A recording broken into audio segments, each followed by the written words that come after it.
isso depois. Então vamos começar a gravar e eu vou compartilhar a tela com vocês e fazer um pequeno argumento, um pequeno esboço, né, do que é o curso de Cálculo 2. Vamos começar com o que é o curso de Cálculo 1. Né? Em Cálculo 1 a gente considera um elemento que é uma função definida no intervalo real e é uma função real. Então ela considera um número real e transforma em um número real. A gente considera a continuidade dessa função, então a gente considera a entidade limite e quer que a função satisfaça uma condição escrita por essa equação e que quando satisfaz chamamos de contínua. Né? Dizemos que a função é contínua quando essa equação é satisfeita. Além disso, quando consideramos a função contínua, podemos considerar que o intervalo seja fechado. Né? Podemos considerar que o intervalo seja um intervalo fechado. Aqui eu vou colocar a barra para distinguir desse A aqui. Então, a princípio, consideramos uma função, depois consideramos sua continuidade, inserindo o instrumento limite, né? E consideramos a função definida para x no intervalo que seja uma vizinhança de A. Consideramos a existência da convergência de sequências que se aproximam de A como imagem de F, e essas sequências convergem e são a sequência convergem para F de A, o limite dessas sequências. Né? Então, quando a gente considera isso, dizemos que a função F é contínua em A. Ademais, se o limite é de F de x mais h menos F de x, quocientado por h, quando h tende a zero, se esse limite existir, diremos que esse limite é uma função em x que representa a derivada de f. E nesse caso, agora vamos considerar que x é um valor que assume é um número real que assume seus valores no intervalo aberto AB. Então, basicamente é isso que se estuda em cálculo 1. Eu não sei se vocês lembram, cálculo 1 se resume a isso. Você estuda funções, aí nós vimos ali funções lineares, funções polinomiais, funções trigonométricas, funções logarítmicas, exponenciais e composição disso, né? Soma, multiplicação por constante, composição dessas funções. Vimos ali limites específicos, né, dessas funções. Vimos quando é que o limite existe, quando não existe, limite no infinito, assíntotas verticais, horizontais, tudo isso baseado no fato de que a gente sabe calcular limite. Né?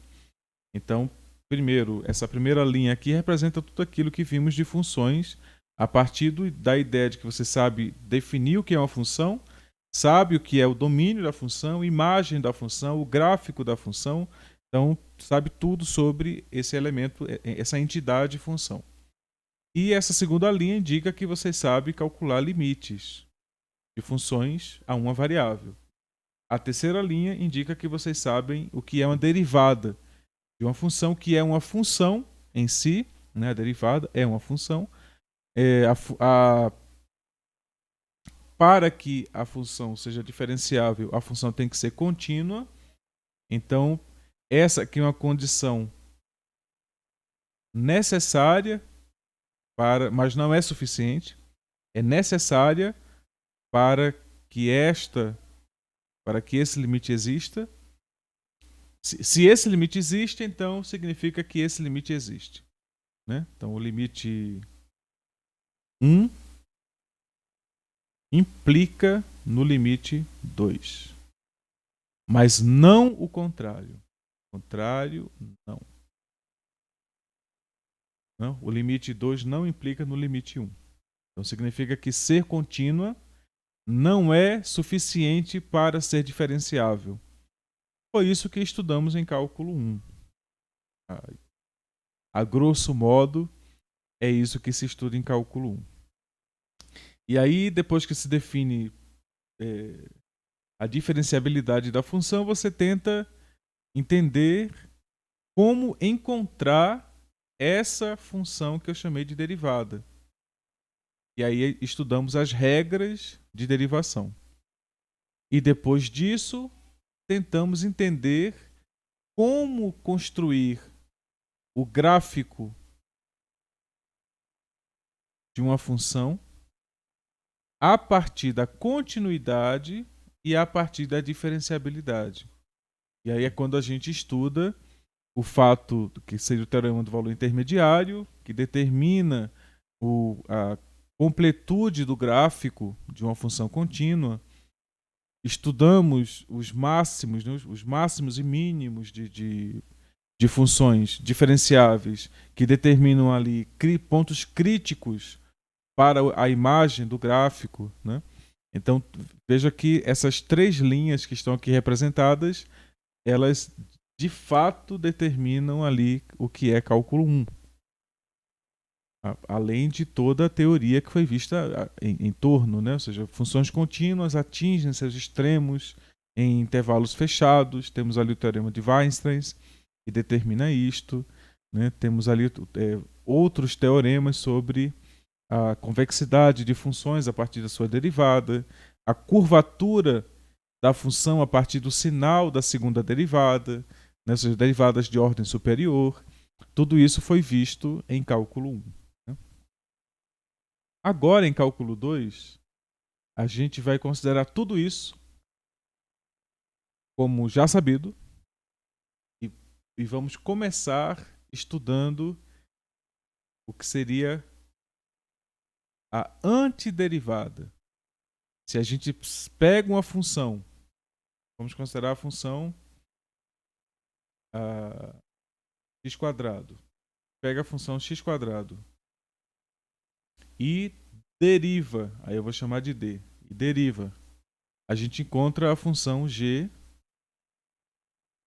que é 2x, né? Regra da potência clássica 2x. O que eu quero que vocês aprendam agora é a desfazer isto, que é o que vamos chamar de integração. Então, eu vou querer pegar g de x como sendo a minha função primária e vou querer recuperar f de x como sendo a minha função secundária. É aquilo que aprendemos em lógica, né? Ou seja, os conceitos primários, ou seja, aquilo que eu tenho a priori, de forma argumentativa, me leva a conhecimentos a posteriori. Né? Então, o que eu quero é considerar agora a derivada e encontrar a função cuja derivada é aquela função que eu estou considerando a princípio. Então, é mais ou menos o que seria a raiz quadrada para, ou seja, a radiciação para a potenciação. Né? Você potencializa, encontra a potência de 2 ao cubo, 8. E agora quer encontrar a radiciação cúbica de 8, 2. Né? Eu quero fazer isso para funções que foram derivadas. Então, se eu sei que a derivada é 2x, então eu tenho que, de alguma maneira, encontrar a função x² quando eu aplicar um processo que inverta o processo de derivação. Né? Mas, a princípio, eu já posso dizer uma coisa a vocês. Olha, tem coisas que se perdem quando a gente deriva. Nem tudo é preservado na derivação. Né? O que é que não é preservado na derivação? Vocês sabem dizer?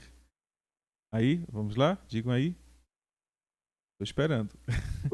O grau do polinômio? O grau do polinômio, constantes, Vitor. Constantes se perdem completamente. O grau do polinômio também. Né? Então a gente tem que recuperar o grau do polinômio, mas as constantes, Ana Beatriz, vai ser o livro usado agora em cálculo 2. Veja, no início nós vamos usar o mesmo livro que usamos para cálculo 1.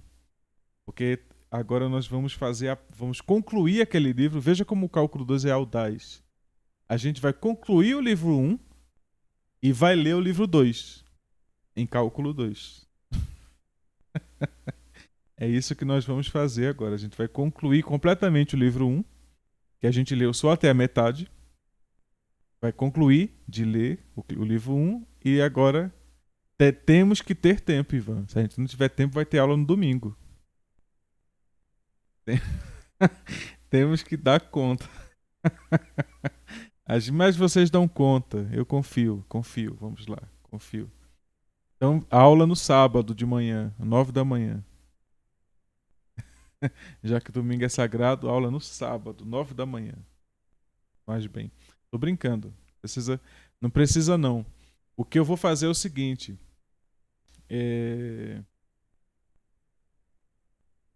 As nossas aulas, essa foi a estratégia que eu vou usar. As nossas aulas, elas são sacrossantas para discussões. Serão ambientes templários. Ou seja, nós vamos criar um templo de discussão de cálculo 2. Que a princípio, é um templo integrativo. Então a gente vai tentar encontrar integrais no primeiro momento.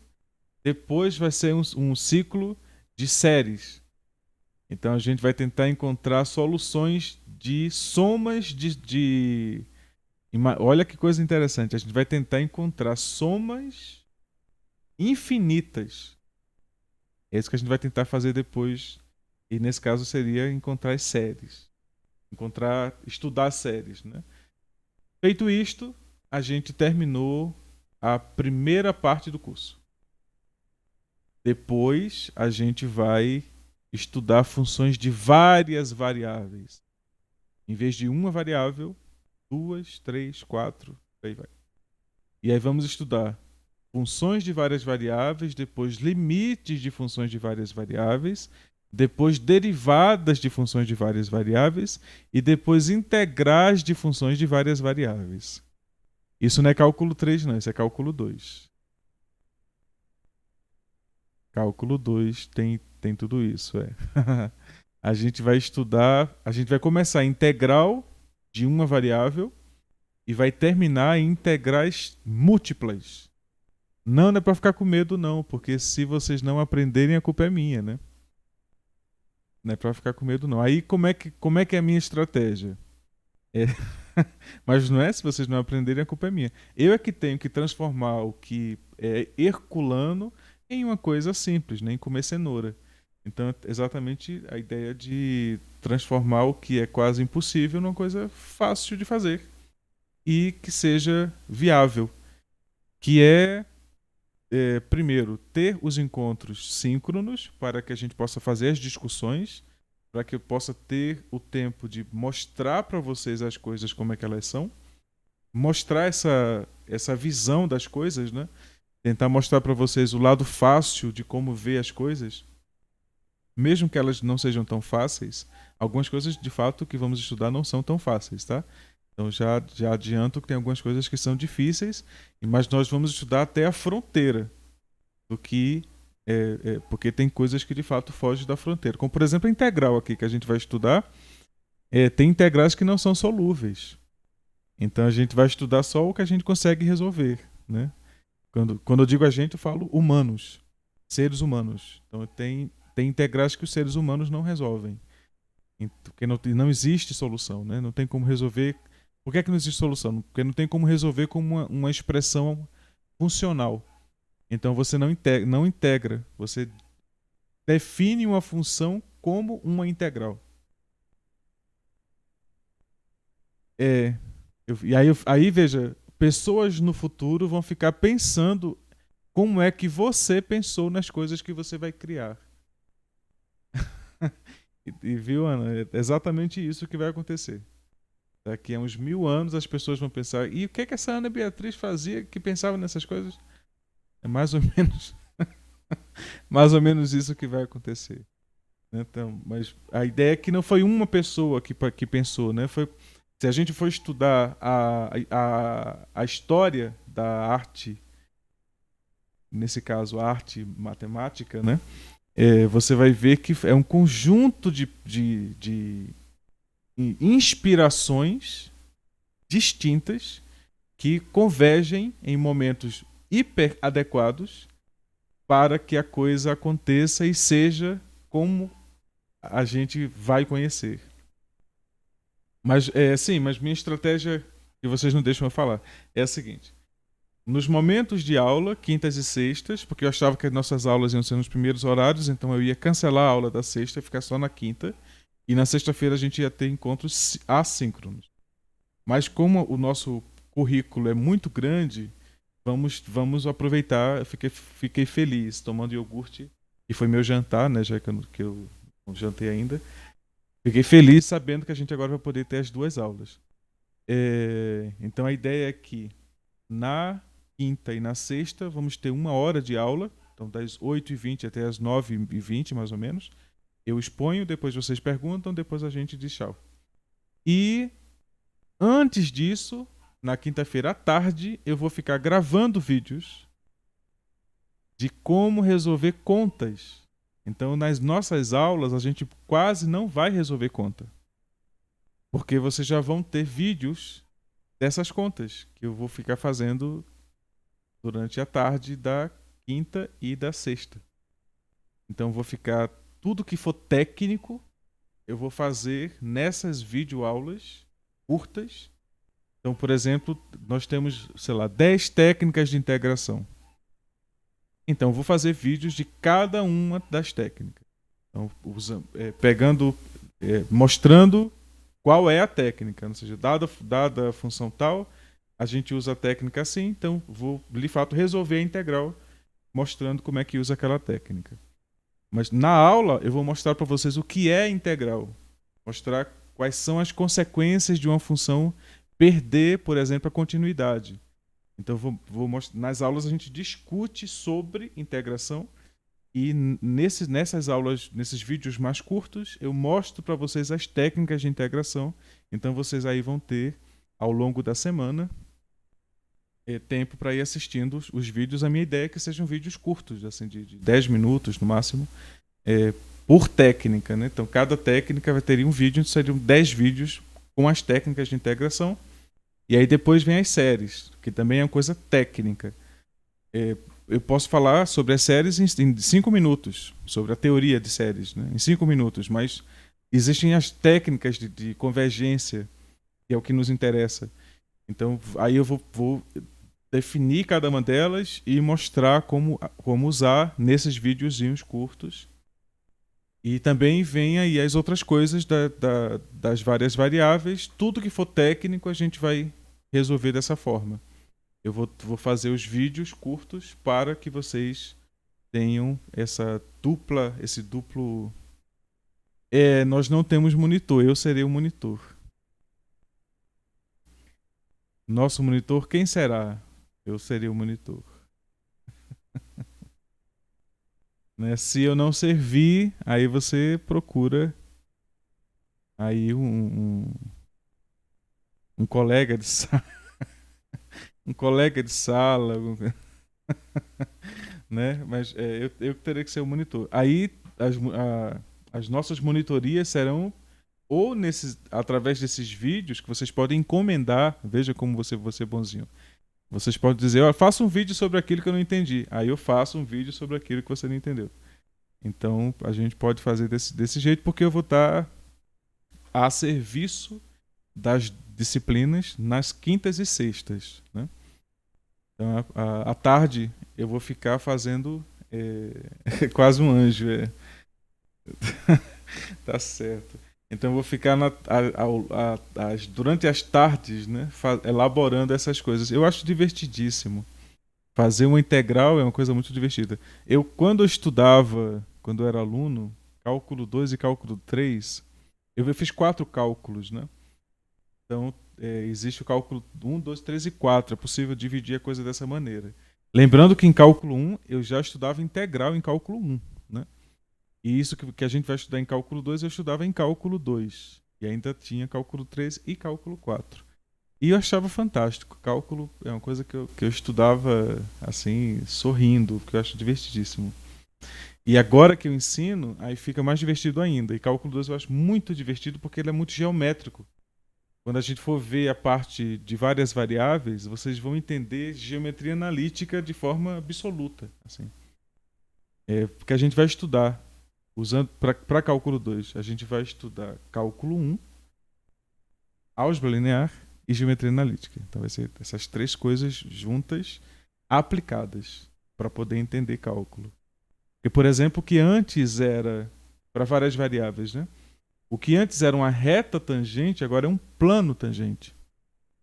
O que antes o gráfico, quando antes o gráfico da função era uma curva, agora é uma superfície. É uma folha contorcida no R3. Né?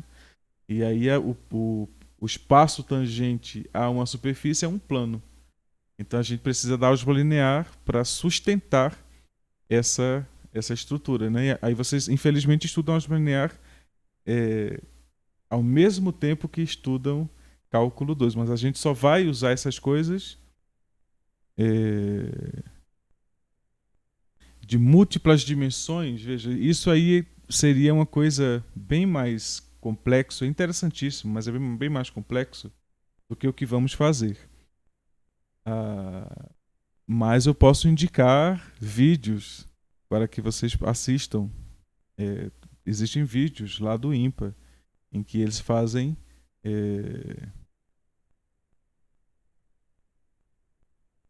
Eu posso fazer o seguinte, Alisson. Se os meninos que fizeram cálculo 1 comigo concordarem, eu posso dispor no grupo de cálculo 2 todas as aulas de cálculo 1 que eu tenho gravadas.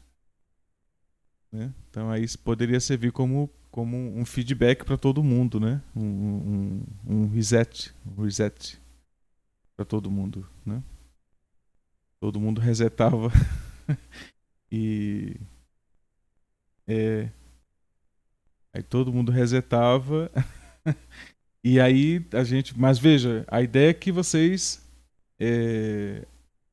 têm que ter uma certa paciência. Vocês não vão recuperar toda a informação de cálculo 1 assim. Né? É um conjunto de informações que precisa de calma e paciência para ir adquirindo. Tudo que vocês não entenderem, podem falar aqui que eu recordo na hora, aqui tá? na aula. Vocês não entenderam alguma coisa que for necessário, eu volto e explico aquela coisa pontual para que vocês não fiquem precisando assistir uma aula inteira por causa de um conceito. Né? Eu posso facilmente explicar aquele conceito para a gente poder continuar. Mas aí vocês têm que estar em comunicação comigo. Né? Então, está dizendo... Sim, todas as aulas serão gravadas. Eu estou gravando essa aula, deixa eu só ver aqui. Eu estou gravando essa aula, está aqui sendo gravada. Todas as aulas serão gravadas e disponíveis no grupo para vocês verem depois, tá? Além de gravar as aulas para dispor no grupo, eu vou ter esses videozinhos, né, das técnicas. E eu não vou encher vocês de vídeos. Então a ideia é que eu vou tentar prender minha ansiedade, que eu queria já ter gravado os vídeos. Eu vou prender minha ansiedade para quando for viável vocês assistirem. E aí eu vou gravando e postando, né? Porque a partir da resposta que vocês me derem do vídeo tá bom ou ruim, aí eu faço de outro modo, né? Eu vou fazendo de acordo com a demanda. Então vocês vão me contratar para eu fazer o vídeo. Mais ou menos isso. Tá? Então a ideia da estrutura é essa. E eu acho que assim vai funcionar, porque a gente vai ter as 2 aulas, né? As 2 horas de aula, na quinta e na sexta, e os vídeos que vão ser gravadas as aulas, né? E os vídeos que vão ficar lá ad infinito para vocês ficarem vendo e vendo de novo e tentar fazer. A dica que eu dou é tente fazer o que vocês assistem o vídeo, tentando entender, e tenta fazer depois sozinho, para ver se o seu cérebro entendeu, né? Porque é uma coisa que eu fico tentando aprender, assim, e talvez algum dia consiga, é ensinar para o cérebro de vocês e não para vocês, porque vocês ficam no meio, me atrapalhando enquanto eu tento ensinar para o cérebro de vocês. Quando vocês estão assistindo um vídeo de alguma informação, o cérebro de vocês tenta aprender enquanto vocês tentam distrair eles. Sei lá, ouvindo música, ou pensando na namorada, ou pensando em chocolate, ou pensando no filme, ou pensando no carro que passou. Tenta distrair o cérebro enquanto ele tenta aprender.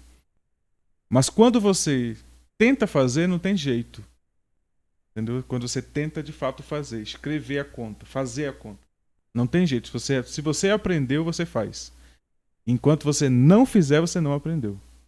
Essa é uma prova tácita de ter aprendido ou não aquilo.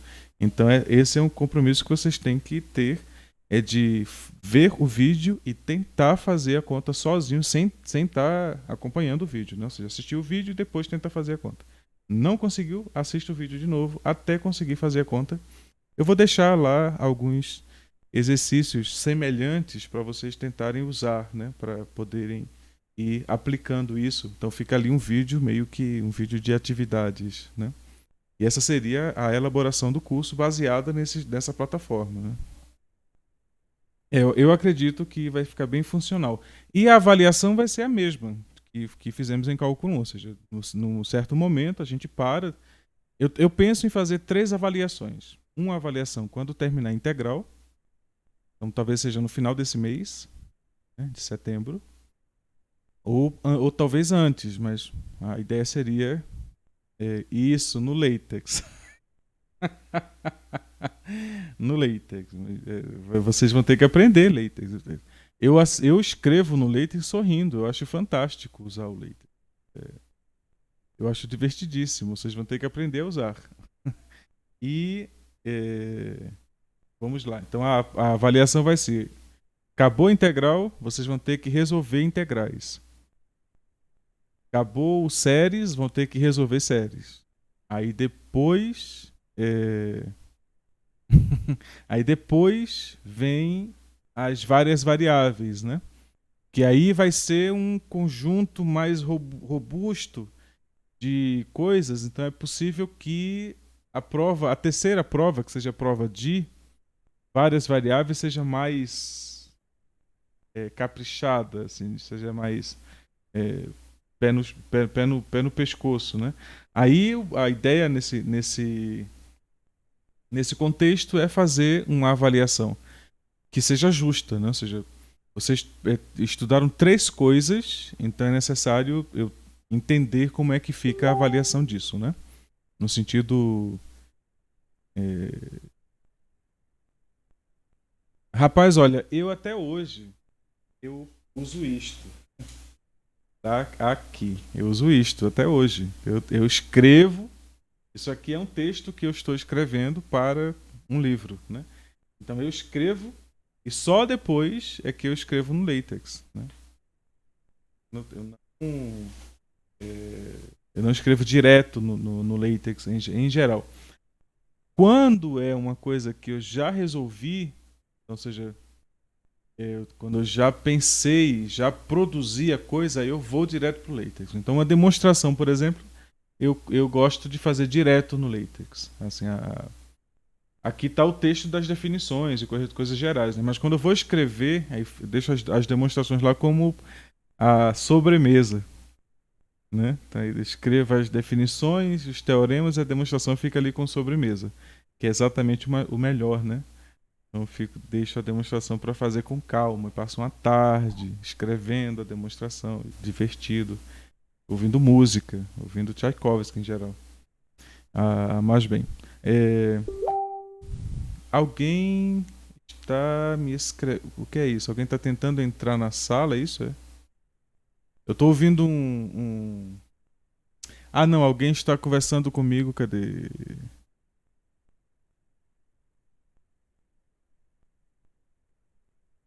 Ok, é porque Eu vi agora mensagens, eu estava ouvindo aqui um sinal e não sabia o que era. Vou voltar aqui para a ideia de integração, né? Eu vou tentar convencer vocês de que vocês já sabem integrar. Mas a questão de que o que se perde, né? As constantes se perdem. Vamos ver por quê. Se eu considero aqui a função f1 que seja x² mais 2, e se eu calculo a derivada de f1, isso vai dar 2x. Se eu considero a função f2 que seja x² mais uma constante c, a derivada de f2 também é 2x. Então significa que quando eu faço o processo de reversão derivada e considero como conhecimento a priori a função 2x, o que eu vou obter como resultado vai ter que ser a função x² mais uma constante. Qual é essa constante? A princípio, eu não preciso saber. Mas eu preciso saber que existe uma constante que não foi preservada pelo processo de derivação. E aí os símbolos, né? Vamos para a simbologia. A integral, ela tem este símbolo aqui. Se escreve, a semântica é esta. Você escreve o símbolo, escreve a função que você quer integrar e escreve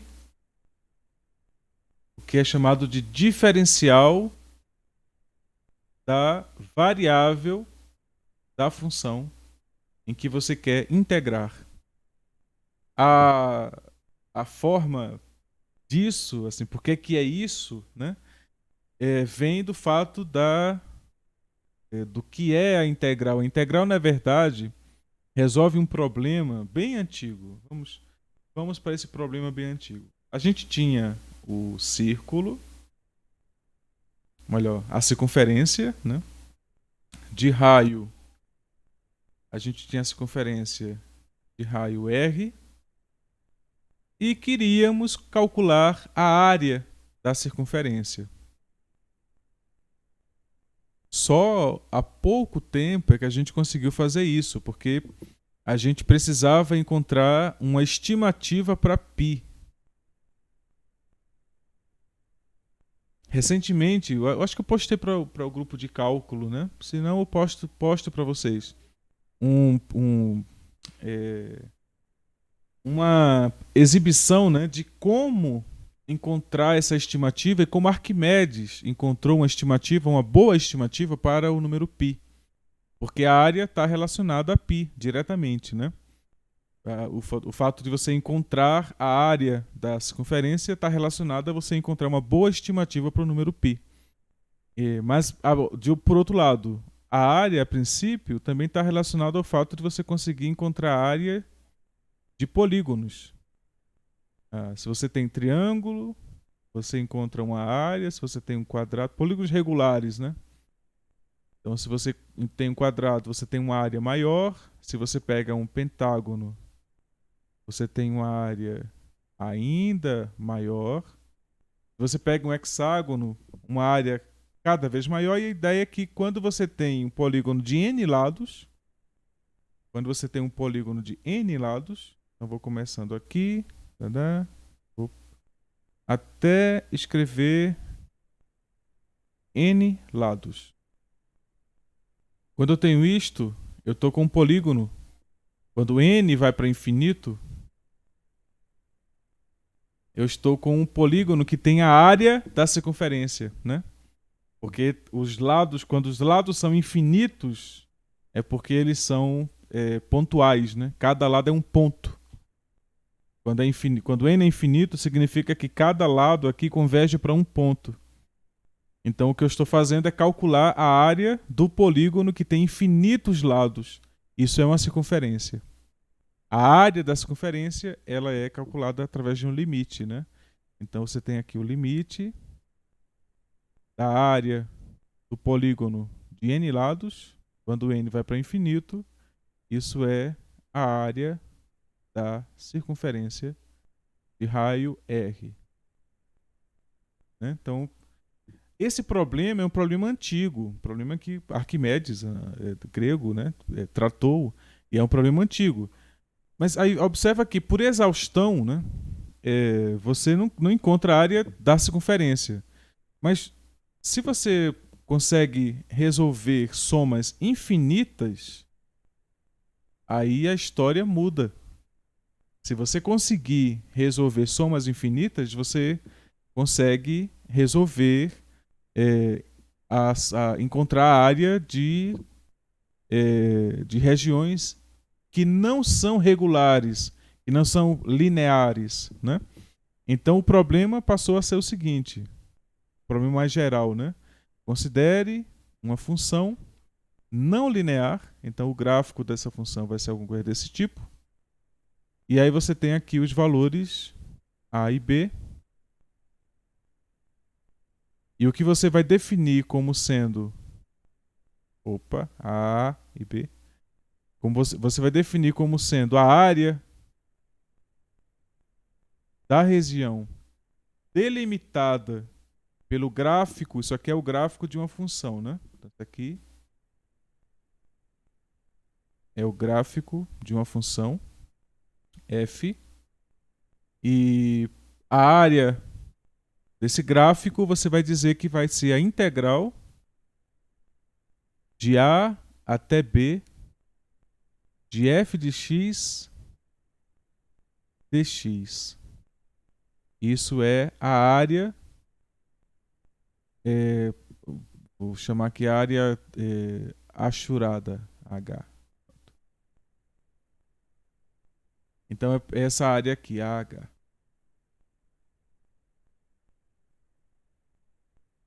Existe um momento, melhor, um hiato muito grande entre quando a gente estudou, a gente fala os humanos, né?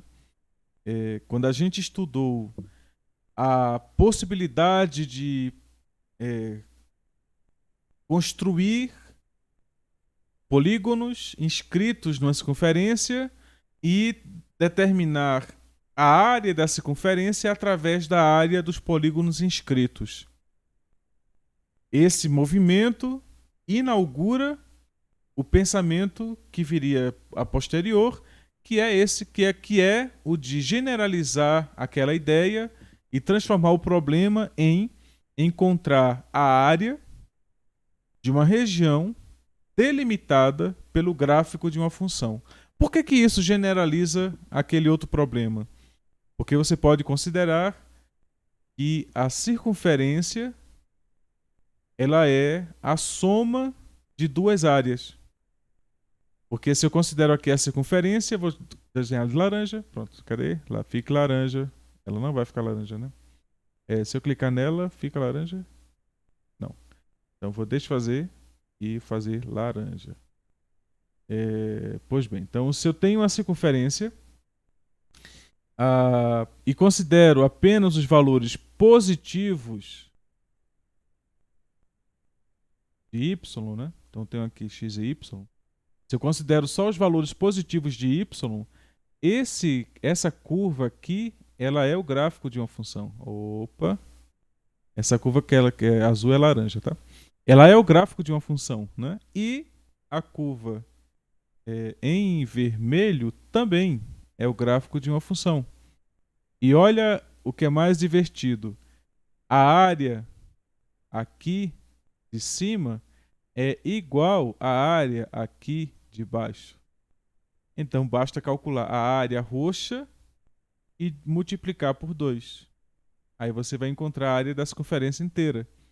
Então, resolver esse problema aqui implica resolver este problema, implica resolver este problema, que é o problema de encontrar a área dentro de uma circunferência, né?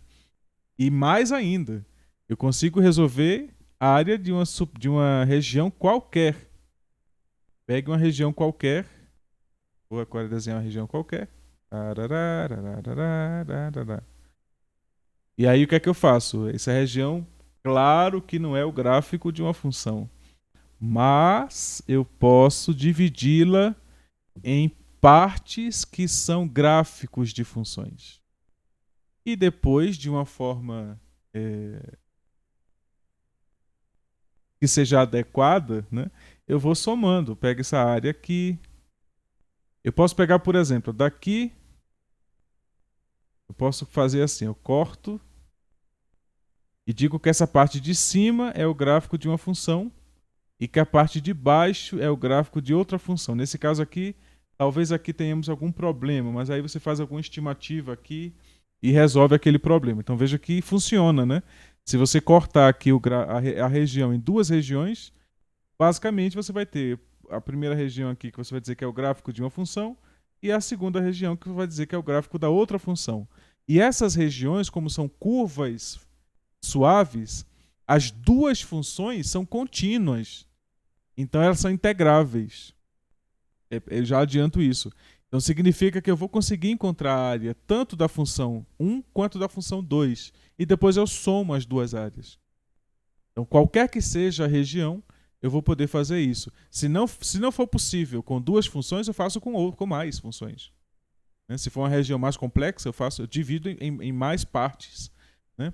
De tal modo que em alguma dessas partes aí eu tenha uma função, como por exemplo, eu poderia definir só até aqui, daqui até aqui como uma função, aí depois eu definia daqui até aqui como outra função. Se for necessário, eu faço isso. Não tem nenhum problema. Então veja aí, eu teria três funções e a soma das áreas seria igual à área original, né? Então, se eu consigo resolver o problema cortando a curva que delimita a região em partes, em seções, e encontro ela como sendo funções, eu resolvo o problema. Então, genericamente, esse aqui é um problema que resolve o problema de Arquimedes, que era encontrar a área do círculo, a área do disco, né? A área sobre as conferências, dentro das conferências. Então, ou seja, a integral resolve isso. A integral veio para resolver esse problema. Mas aí observa, a integral, a Arquimedes, o que ele fazia? Ele somava áreas. Então, o que acabou surgindo foi a ideia de tentar usar coisas simples para construir uma estrutura que se assemelhasse àquilo que Arquimedes fez. Então, se eu dividir esse gráfico aqui em algumas regiões, eu suponho uma função que tem uma certa continuidade e divido o intervalo AB em alguns subintervalos. E eu vou e chamo aqui essas regiões de trapézios. Observe o que acontece. A área dos trapézios está muito próximo da área achurada. Mas, se você considerar esses trapézios, né, são os trapézios inferiores, aí você considera os trapézios superiores, que são aqueles que considerariam a área por cima, né? Então o que acontece é que você aqui é por baixo, né? Então o que acontece é que você teria a área inferior, né, e a área superior. Quando essas duas áreas convergirem, você vai ter exatamente a área da achurada, né? Mas como é que isso acontece? Isso acontece se você pegar e dividir esse intervalo em tantas partes, e o que você vai acabar tendo aqui é que calcular o comprimento dessa linha laranja aqui, ó. E aí o que significa isso? Você vai pegar um ponto aqui, ponto x estrela, vai calcular a imagem da função f de x estrela.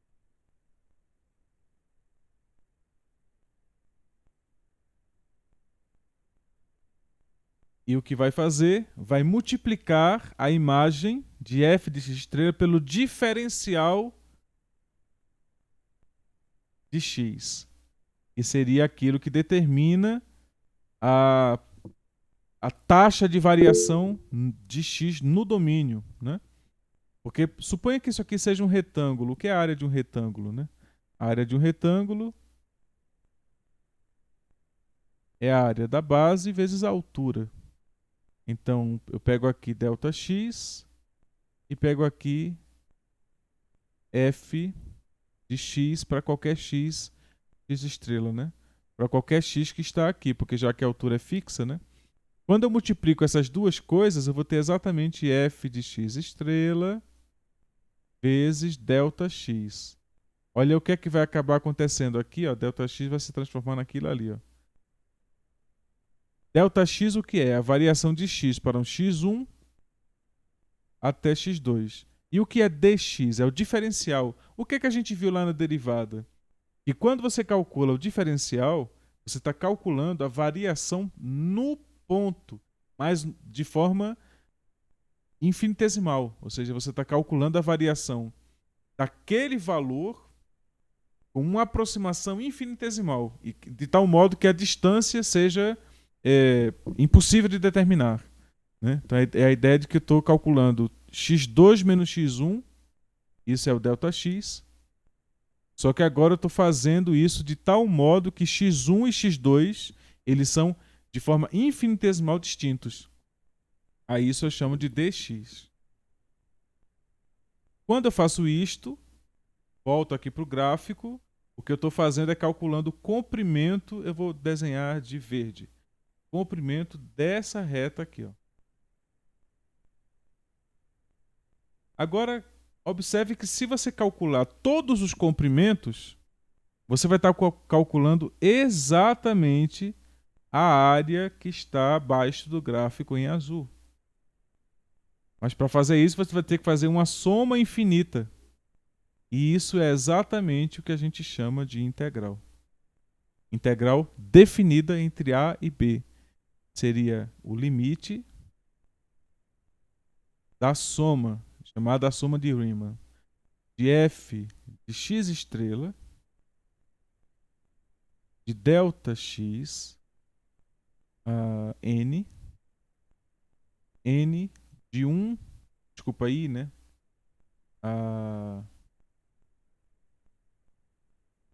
xi e de 1 a n, quando n vai para o infinito.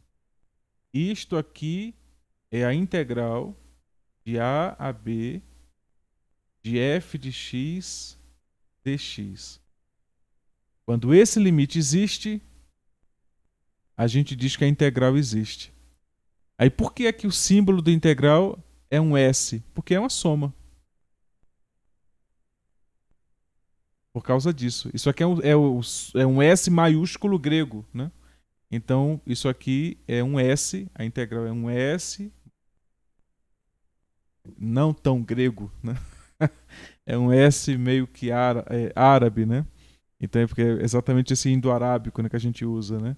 Então a ideia é que saiu ali do sigma para o S por causa disso. Vocês não precisam estar entendendo nada disso agora.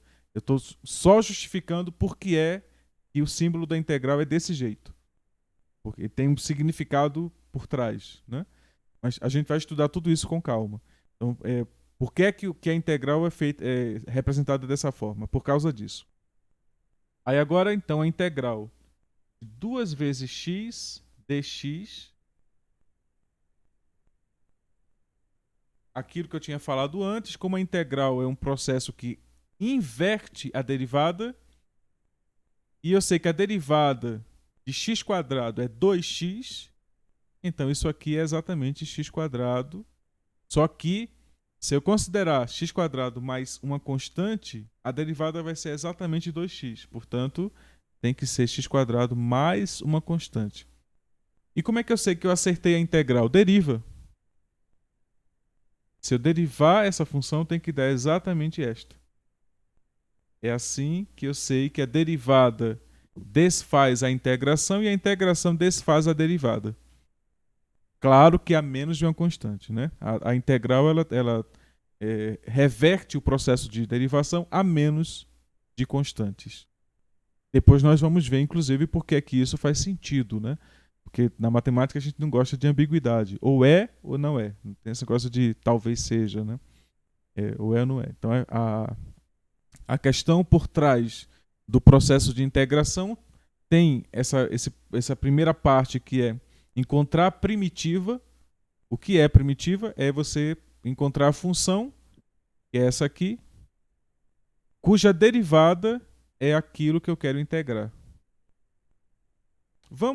Eu gosto muito dessa parte. Ô, professor, Oi. perdão interromper, mas apareceu uma mensagem aqui no do Google dizendo que as chamadas em grupos gratuitas têm um limite de 1 hora e que vai ser encerrado 3 minutos. Aí eu talvez acho que o senhor vai ter que abrir outra Isso, chamada. isso é. Então já fiquem avisados, daqui a 3 minutos nós vamos ser expulsos dessa sala. E aí eu vou abrir outra sala e a gente continua, tá bom? Isso aconteceu na aula anterior.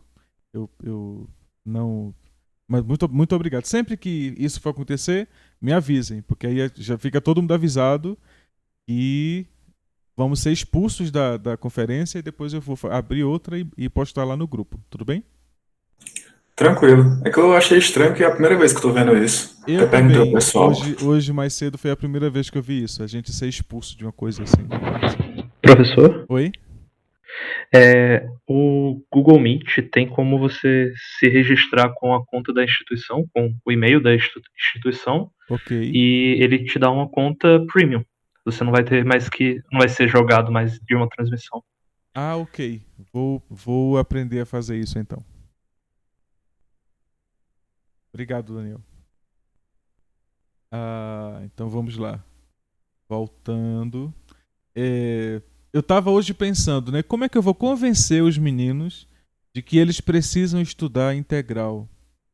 Aí eu pensei o seguinte: vamos pensar que nós temos uma missão que é levar 1 grama de qualquer coisa até Marte. Nós temos essa missão de levar 1 grama de ouro. Pronto, a gente tem que levar 1 grama de ouro até Marte. Então, como é que a gente faz isso? Né? Então, vamos pensar como é que a gente faria isso, a princípio, com o que a gente sabe. Depois a gente vai ver que a gente não sabe fazer. Mas, a princípio, com o que a gente sabe. Então, vamos lá. Terceira lei de Newton.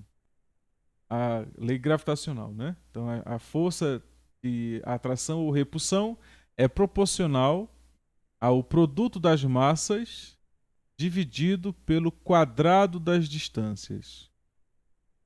Isso acontece dados 2 corpos no espaço, tem 2 corpos no espaço, massa 1, massa 2.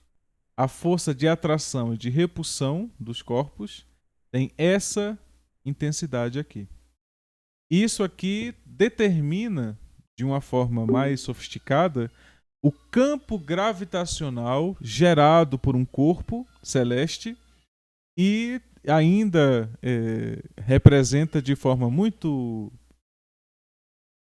robusta, vamos assim dizer, o que de fato acontece, né? Ou seja, os campos, a força gravitacional tem essa distribuição. E esse G ele é calculado, então é uma constante gravitacional que pode ser calculado. Pois bem, sabemos que estamos na Terra, tem a luazinha ali do lado, tem o Sol lá e tem Marte, né? Vou colocar o Marte aqui, tá? Pois bem, então o fato é o seguinte: eu quero tirar 1 grama de ouro que está aqui e quero levar para aqui. Eu não posso mandar um jato, mesmo que seja da SpaceX, eu não posso mandar ele subir até uma certa altura e depois pegar em linha reta até Marte. Isso não funciona. Por quê? Porque as forças, os fenômenos, né, que agem, eles são bem mais sofisticados do que isso. Talvez na Idade Média a gente tentasse resolver a coisa dessa maneira. Mas não é assim que funciona, né? Então a questão é, o que eu preciso fazer? Eu preciso, primeiro, encontrar uma maneira de colocar o 1 grama em órbita e depois encontrar uma forma inteligente de levar essa 1 grama até Marte. Como é que a gente faz isso? Precisa das órbitas, né? Eu preciso das órbitas. Uma das coisas que Newton fez, muito bem feito, foi o seguinte. Ele pegou o que Kepler tinha proposto, que a Terra orbita o Sol em um movimento elíptico. Orbitar significa ocupar um locus geométrico, que a gente chama, nesse caso, de elipse, e essa elipse é uma curva. Mas se está em movimento, tem velocidade, né? Então significa que em certo momento ali eu tenho um vetor que representa a velocidade instantânea da Terra nessa órbita.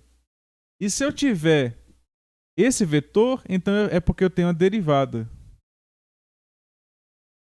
Esse vetor aqui me dá a derivada de movimento da Terra nesse ponto, e essa derivada ela pode ser, pode estimar aí o que é que vai acontecer depois e antes, né?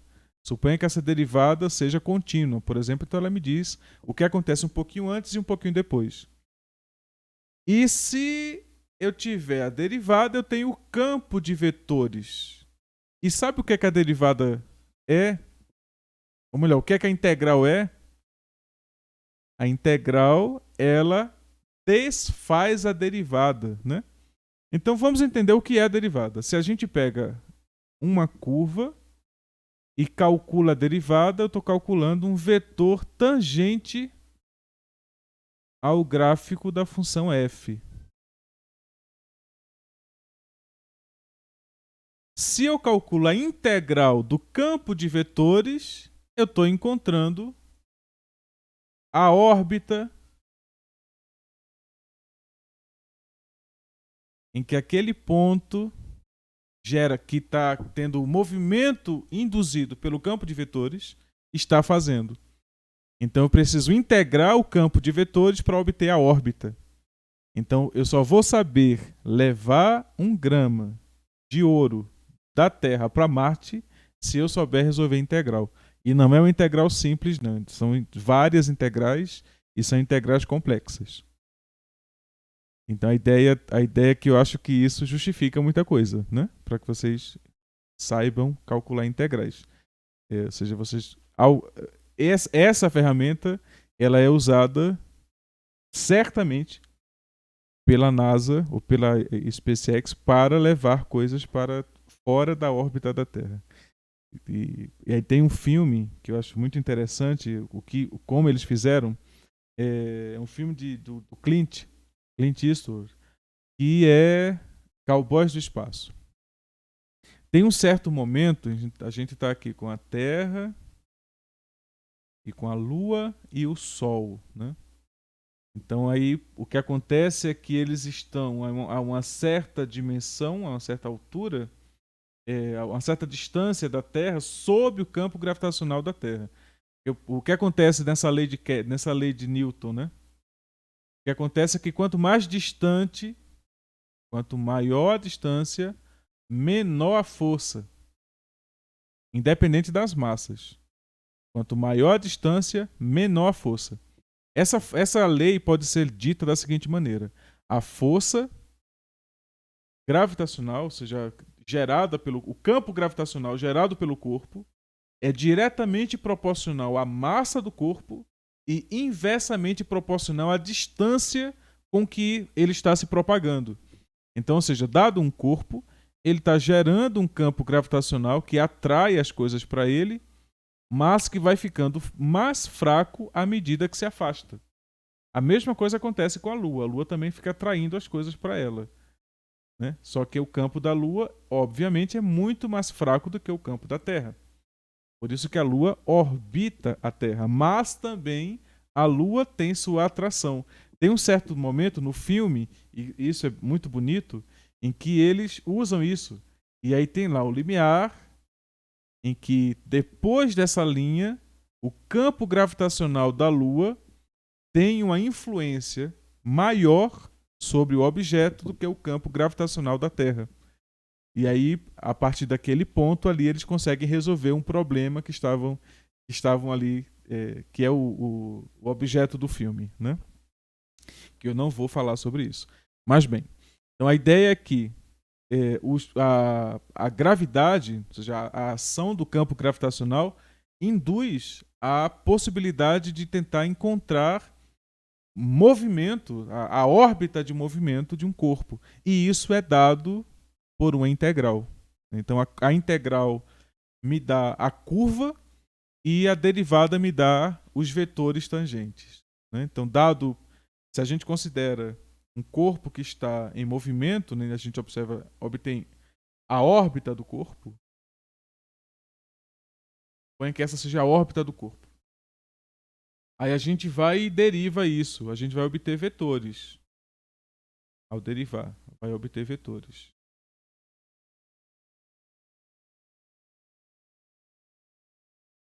Depois que tiver esses vetores, aqui teve uma inclinação alta assim. Pois bem, então o que acontece? Você tem os vetores. Façam isso estudando o fluxo do clima, né? O clima, em geral, os mapas de clima, né, são dados campos de vetores. Então tentem usar ali essa ideia de campo de vetores para entender o que acontece com o movimento de uma partícula que está sendo gerada, guiada por por um ponto nesse campo de vetores, né? Coloca ali uma partícula e imagina para ver onde é que ela vai, né? E aí o que acontece? Se você integrar esse campo de vetores, você vai recuperar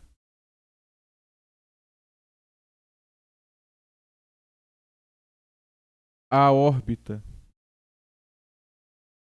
Então, a derivada me dá o campo em laranja, a integral do campo laranja me dá a órbita do corpo.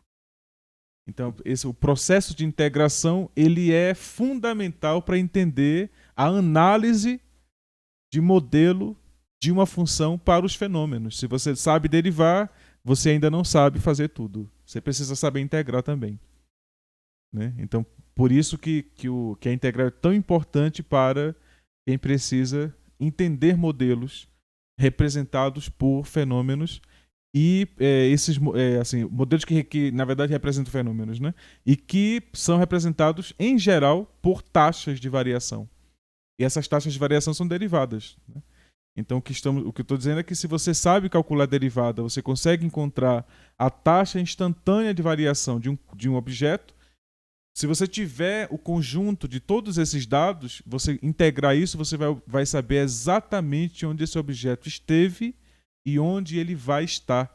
É exatamente assim que a gente encontra, por exemplo, tá lá, cadê, onde é que estamos? Eu estou aqui na Terra e aí lá está Júpiter. E aí passa um objeto, tem que passar uma certa distância de Júpiter para Júpiter não atrair ele, né? Porque o campo gravitacional de Júpiter é enorme. Então tá lá, um objeto passou ali perto de Júpiter. E aí agora eu quero saber se esse objeto vai colidir com a Terra. Então tá aqui a Terra, a Lua, tá. Eu quero saber se esse objeto vai colidir com a Terra. Gauss, fantástico, né? Gauss é fantástico. Gauss ele conseguiu encontrar um mecanismo em que com 3 observações de posição você consegue determinar a órbita do objeto. E por Kepler, a gente sabe que os objetos se movimentam sobre cônicas, né? A gravidade age dessa maneira. Então, os objetos se movimentam sobre cônicas. Significa, então, que se você tem 3 observações do objeto lá pertinho de Júpiter, aí você sabe que ele estava aqui, ali. Você tem como antever por onde ele vai passar. Então, dados os movimentos vetoriais, você tem como antever a órbita do corpo e dizer, olha, se nada acontecer, porque pode ser que no meio do caminho aqui tenha um outro objeto que eu não tinha visto e estava em rota de colisão com esse objeto. Só que como as colisões, elas dependem literalmente da massa, né? Você tem um objeto de massa m e tem um objeto de massa m1. Aí quando esses dois objetos colidirem, é muito provável que m1 suma do universo e que m simplesmente mude ali 1 milímetro o seu movimento. Significa que esse objeto aqui que não ia bater na Terra, depois daqui ele vai bater na Terra. Então por isso que é ali uma questão de probabilidades, né? Porque eu não sei, não consigo ver tudo que está acontecendo no universo, né? Então essa região aqui é muito grande. Então pode ter um objeto que está passando agora perto de Júpiter. Por que eu falo Júpiter, né? Porque Júpiter está longe o suficiente para a gente poder fazer alguma coisa, né? Se a gente vê um objeto vindo de Marte para cá, olhe, é melhor já pular da Terra, porque a coisa está muito perto já. Mas bem, então vamos lá. Então a ideia é que tá ali M grandão, e a órbita desse corpo vai determinar se a gente vai precisar mudar de planeta ou não, né? Ou se o tamanho do objeto, esse tipo de coisa, vai interferir se a gente vai precisar usar máscaras mais intensas ou máscaras mais suaves, né? Ou se a gente vai precisar usar filtro solar 10.000, né? Então é um conjunto de coisas muito grande que a integral resolve. Então veja que é um conjunto de informações dos modelos ou da característica dos modelos que o processo de integração resolve. E aí pode surgir uma pergunta. Eita, não acredito.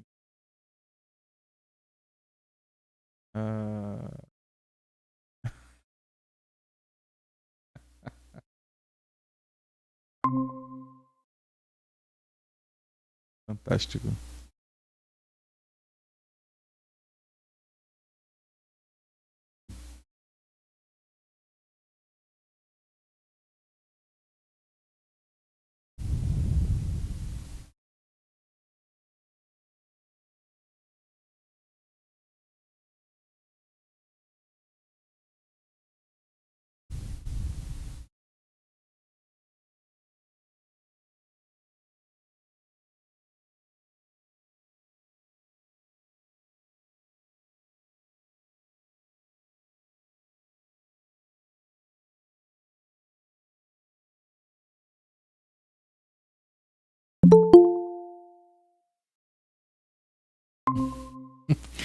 Rapaz, eu esqueci. Acabei. Acabei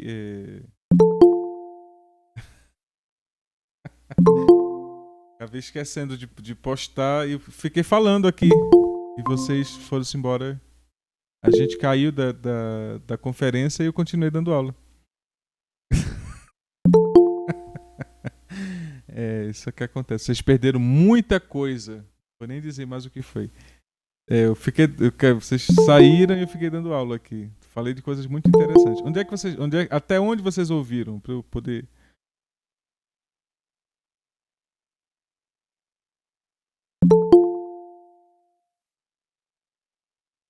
Ok. Então veja que falei de Newton. Então deixa eu ver. Faz quanto tempo que vocês saíram?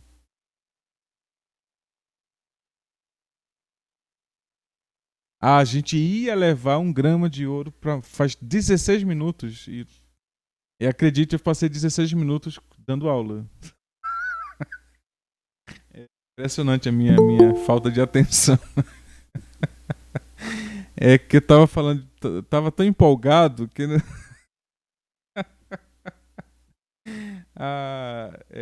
É divertido. Até isso é divertido, né? Com o que aconteça. Mas tá gravado, tá tudo gravado.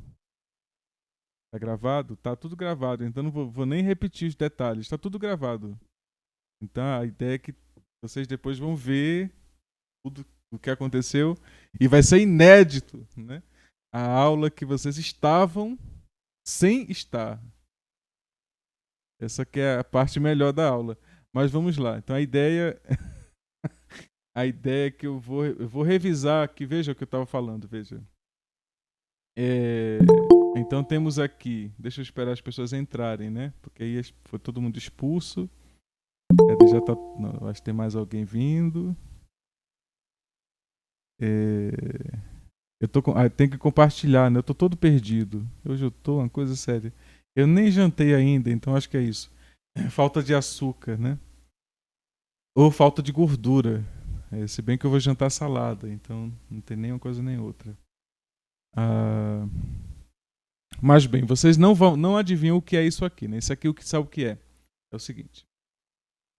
Gauss, ele conseguiu prever. A gente ia levar o grama para Marte, né? Então vamos tentar de novo.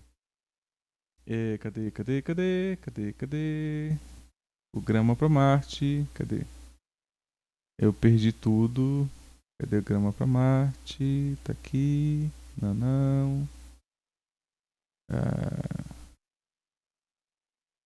Cadê? Então vamos de novo. Vamos levar o grama para Marte. Então a gente tá aqui. A Terra, a Lua e Marte, né? Então a gente quer levar 1 grama de qualquer coisa para Marte. Aí, a princípio, a gente poderia pensar... Deixa eu ver se vocês estão aí. Vou reduzir assim para ver se vocês estão aí. Certo? E agora, né? Então a ideia seria... Vamos fazer o seguinte. A gente fala lá com o Musk e contrata para ele levar a coisa para a órbita, né? Melhor, para fora da Terra. Para a atmosfera. Vamos ali dizer que estou na exosfera. Pois bem. Então, sabemos da lei de Newton o seguinte, que a força gravitacional é proporcional, aí eu chamo de constante gravitacional G, à massa do corpo dividido pela distância do objeto. Então, se você considera que aqui o objeto M1 e que a massa da Terra é o M2, olha, quanto maior a distância eu estou da Terra, menor a influência da Terra sobre mim. Então a massa M1 está basicamente sofrendo influência da Terra, né? Então o que está acontecendo em M1 é que ela está sendo atraída para a Terra. Então eu tenho que de alguma maneira afastá-la da Terra até que seja seguro ela se manter lá sem estar sendo puxada pela Terra, né?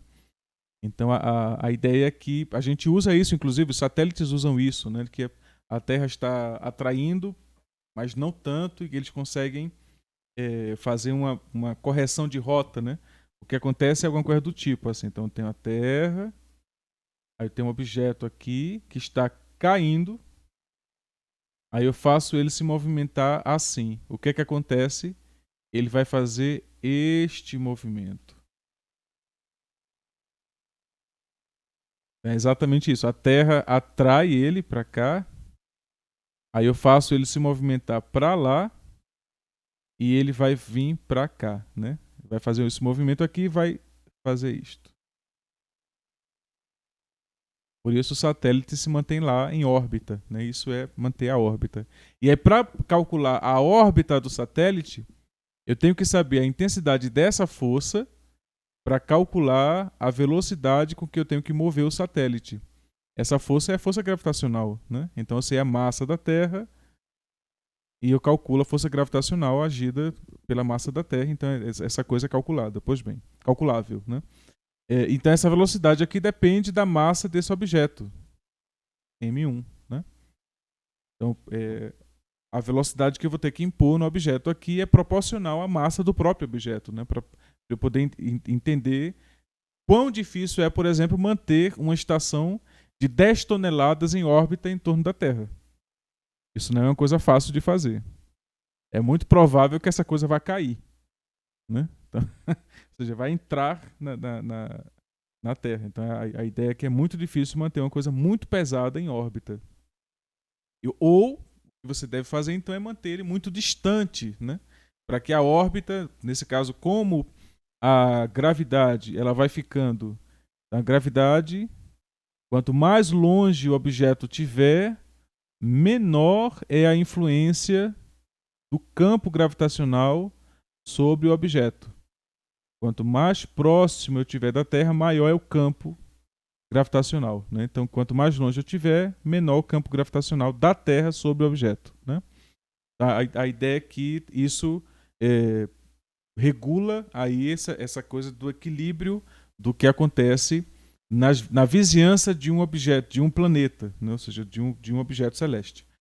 Aí o que acontece quando a gente está, aquela figurinha que vocês tinham visto ali era a Terra é o planeta azul, a Lua é um planeta rosa, né? E a Júpiter vai ser o planeta roxo. Roxo é isso aqui? Roxo. Pronto. E Júpiter é o planeta roxo.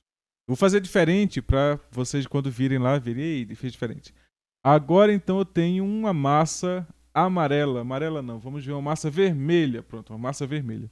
Eu tenho uma massa vermelha enorme circunvizinhando Júpiter, só que está distante o suficiente de Júpiter para não ser atraído pela gravidade de Júpiter. Então, ou seja, ele não vai colidir com Júpiter. Ele vai ser, vai estar, ele está na circunvizinhança de Júpiter. Gauss, ele conseguiu encontrar uma forma de calcular a órbita de um objeto apenas com 3 observações.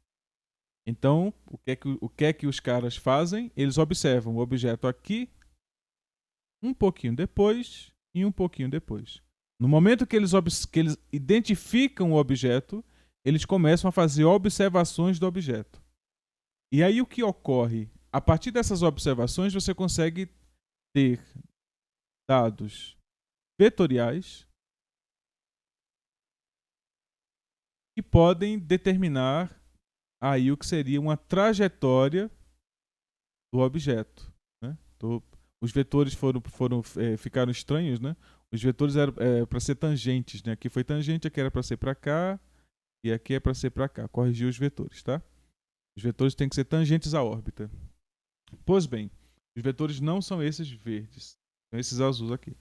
Aí o que acontece? Agora nós nos perguntamos: nós teremos que pular da Terra ou nós não precisamos pular da Terra? É a pergunta que se faz, né? Então, para fazer isso, você tem que saber calcular a integral. Se você souber calcular a integral do campo, que não é uma coisa simples necessariamente, você vai entender se o objeto vai vir para a Terra né?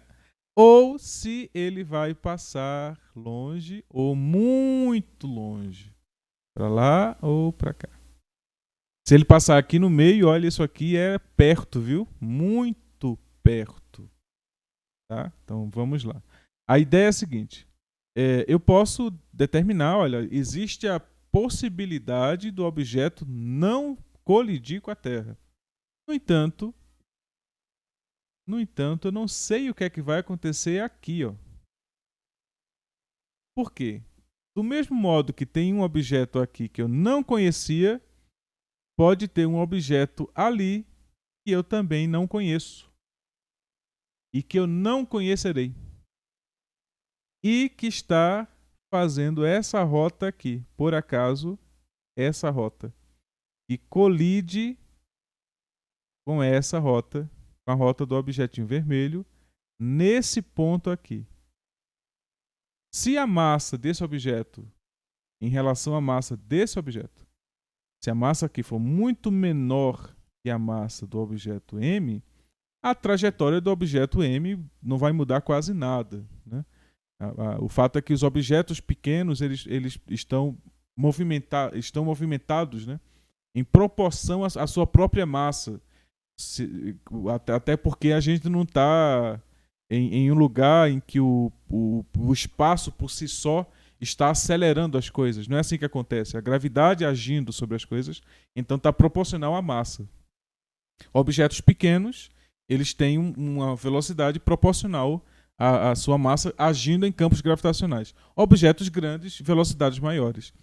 Mas se você analisa que esse objeto pode ter vindo de uma explosão de alguma coisa, né? Sei lá, de alguma coisa que ia colidir com Júpiter e por causa de movimentos causados pelo campo gravitacional de Júpiter, essa coisa foi rompida e lançada em direção ao objeto M, que pode estar vindo, que estaria fugindo da Terra, mas por causa agora da colisão com o objeto M1, ele vai vir para a Terra.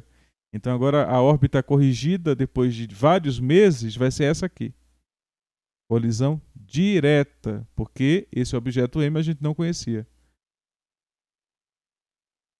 M1 bateu em M1 e a Terra vai ter uma visita. Nesse contexto, o que você precisa saber é integrar, né? Porque as informações que vamos ter, todas elas são vetoriais.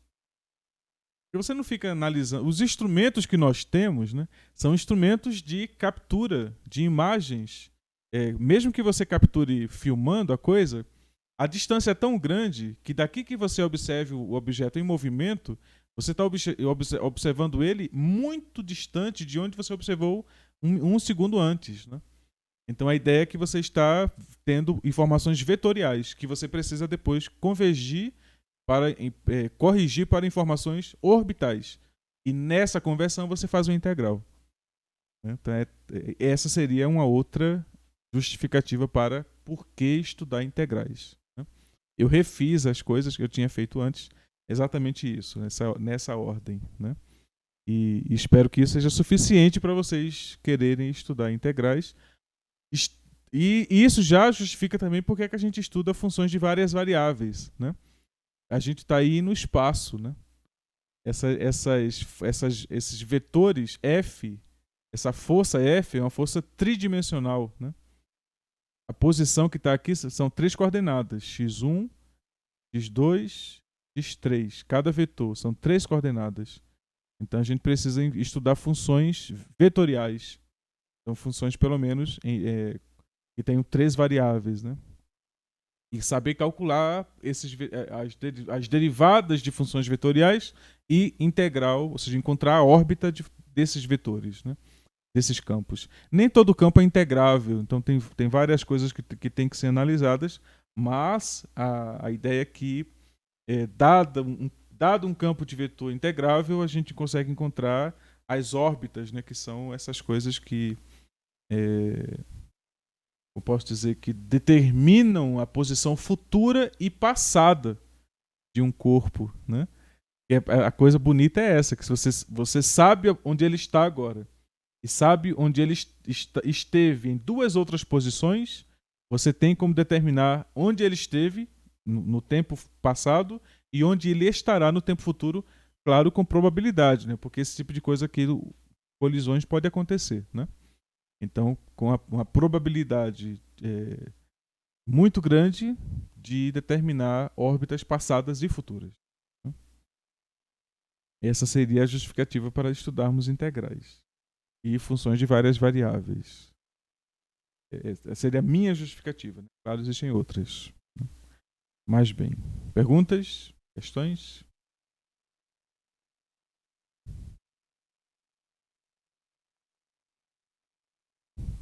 Não me digam que vocês caíram de novo. Para onde foi o ouro, né? O ouro ele não foi. E, na verdade, eu já falei antes do ouro. Vocês vão ter que assistir a aula para ver o ouro. O ouro não foi. Mas eu questionei ali. A questão do ouro é a seguinte. A gente precisa saber como tirar um objeto da órbita da Terra, lembrando que a Terra está em movimento quando você se alça afora dela, né? Você precisa encontrar uma órbita de fuga. E ao fazer isso, você precisa agora encontrar uma órbita para o objeto, indo para o objeto futuro, né? Ou seja, a ideia de tentar encontrar um planeta em movimento, né? Essa coisa é uma órbita bem complexa. Não é uma coisa que podemos fazer sem integrais. O desafio seria tentarmos fazer isto sem saber integral. A gente não faz. Essa é a coisa. A gente teria informações vetoriais, só que em uma escala cosmológica, informações vetoriais elas são desnecessárias, assim, são imprecisas, né? Porque você tem informações vetoriais e depois como é que você vai conectar isso, né? Sobre o exemplo da integral de 2x, que é derivada de... O que seria o dx na expressão da integral dessa função em específico? É o diferencial da variável x. É exatamente aquilo que eu tinha dito o seguinte. Você considera o diferencial de x, ele é a taxa de variação de x no domínio da função, é a taxa infinitesimal de variação de x. Então, nesse caso específico, ele é meio que um indicativo de qual é a variável de integração. Nesse caso específico, quando você calcula a integral de 2x em x, porque você está calculando 2x dx, né? O dx vai indicar qual é a variável em que você está calculando a integral. A gente vai ver quando vê funções de várias variáveis, e você vai ter lá dx, dy, dx, dy, dz, por exemplo. Quando tem 3 variáveis. Então você pode calcular primeiro em x, depois em y, depois em z. Pode integrar em variáveis alternadas, né? Mas aí, claro, isso por causa de algumas considerações que têm que ser feitas. Tem um teorema de Fubini que garante isso. E a gente pode calcular a integral inteirada. Você pode mudar a ordem de integração. É um teorema que nós vamos ver.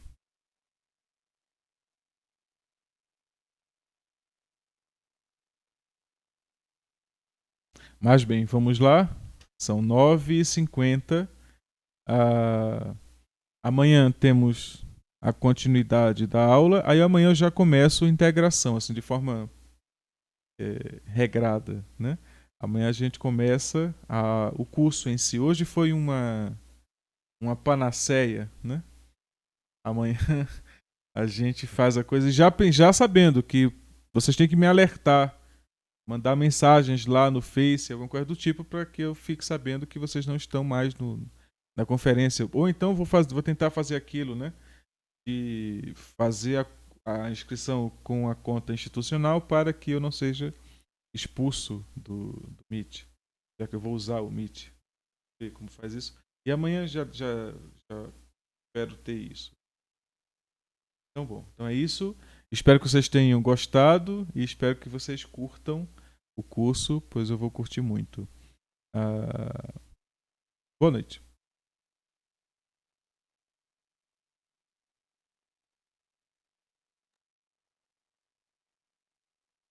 Ok, Ivan? Eu vi rapidamente sua mensagem subindo aí. Tá bom, eu vou ver isso, tá bom?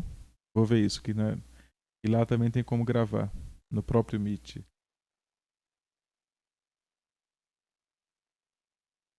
Boa noite.